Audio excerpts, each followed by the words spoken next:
Siguradong matutuwa kayo sa mga mangyayari ngayon sa abot kamay na pangarap sapagkat ikakabigla ni Zoe ang mga sasabihin sa kanya ni Justin.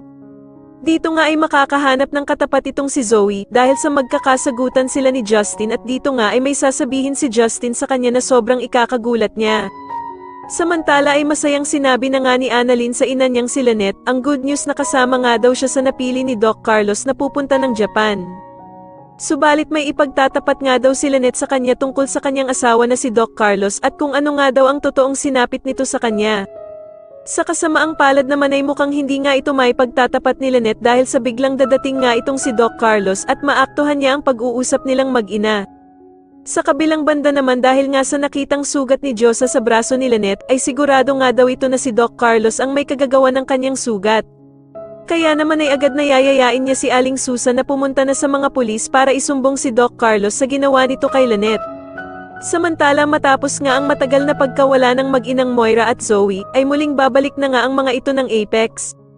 Dito nga ay saktong madadatnan ni Moira si Giselle habang kinakausap nito ang investigador dahil sa meron na nga daw silang update tungkol sa sasakyan na ginamit sa kanilang amang si Lolo Pepe.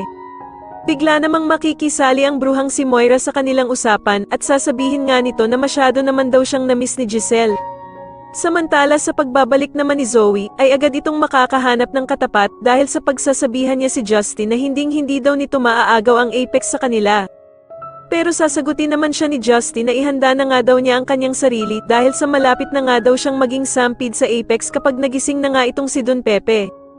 Sa tingin niyo tuluyan na nga kayang makulong ang demonyong si Doc Carlos at maglakas loob na nga kaya talaga si Lynette na isumbong siya, mas lalo na nga talagang nagiging exciting ang mga susunod na kaganapan kaya naman ay mas lalo pa nating abangan ang mas lalong gumigandang abot kamay na pangarap. Maraming salamat po sa inyong panonood at sana po ay ma-subscribe niyo ako. Maraming salamat po.